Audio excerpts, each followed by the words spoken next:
So this is going to be the story behind my Android head unit. So if you guys aren't interested, you guys shouldn't watch it. It's just pretty much answers why this is my third Android head unit I got. Well, technically my second. Keep watching if you're interested.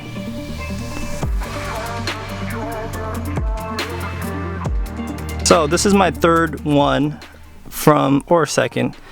I'll get into that more later. But the first one, my brother was coming home from Thanksgiving, and he pretty much wanted the Android head unit for his WRX, and he drove his car all the way from about a 9-hour trip. And he was planning to come. The Android head unit never came, even though we ordered it like about 6 weeks before it coming.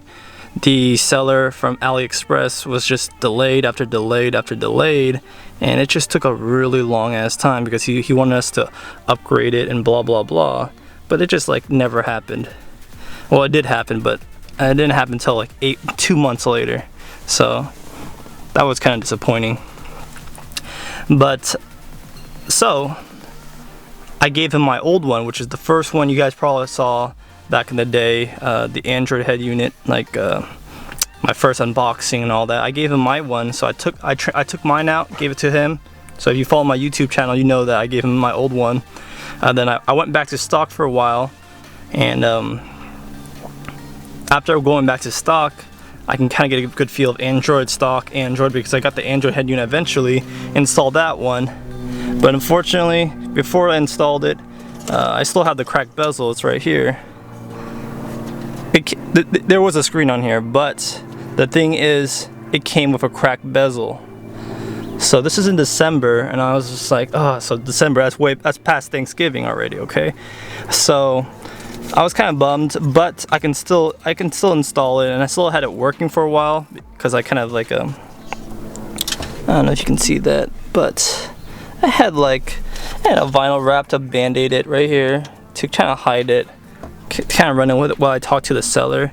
And the seller was he was very unclear. He at first he was just like, you know, it was the shipping's fault, it's not my fault, yada yada yada, and he just didn't want to take blame for it. So I was kind of upset with that. And eventually he said, hey, I'll send you a new frame, and that way you can uninstall, you can take everything off here, the display and stuff, and it won't be an issue. And I'm like, I don't know, I don't feel comfortable with taking the screen off. Can you just send me a new one or something like that? Or can I ship this one back and you send me a new one? He's like, I'll send you just a frame, it's just held by screws. But if you see here that there was really strong adhesive on both sides, and you can see how the plastic kind of worked right here, but it was really tight on there, adhesives everywhere. So he kind of lied by saying, hey, it's just held in by screws, because it wasn't just held in by screws. So when I tried to do it, I tried to pull the screen off, I tried to do everything I asked, and eventually I heated it up, and the plastic right here is actually kind of cheap, so it kind of warped, and it also destroyed the screen too. So that was my fault for destroying the screen.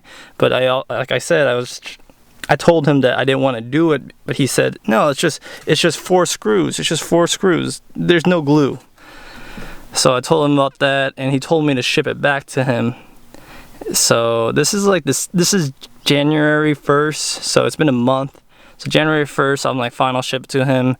I'm like, it's gonna be $60 for me to ship it to you. And he said, okay, don't worry, I'll ship it to me, and I'll get you another one. So I shipped it to him, and well, I shipped it to him January 10th, around that area, and now it's March 20th or something like that. It's been a while. So it's been like 2 months after I shipped it to him. So and then like a week before, he said, week before March, it was like, you know, early March, he told me that I have to pay him like $60 too for me to ship it back to him. So I'm already spending a lot of money on this Android head unit. I spent $60 shipping it back, and now he's telling me $60 to ship it to me back. And I'm just like, damn. So that's $120 plus how much I bought it for, which I bought it for $240. So that's around, you know, that's $360, which is still okay, but for what this unit is, but it's not the headaches and the money, it's just it kind of piled up on me. But I was willing to do it. I was like, whatever. It was kind of my fault too, because I messed up that bezel. So, in long story short, I finally got the head unit. The bezels aren't cracked and everything. It looks like he just swapped out the screen, so he didn't give me another one or anything, because all my stuff is still on here, like the ROM and everything. And I'm happy that that stuff is still there, because I didn't want him to be really touching all that stuff. Other than that, that's kind of the story. Peace.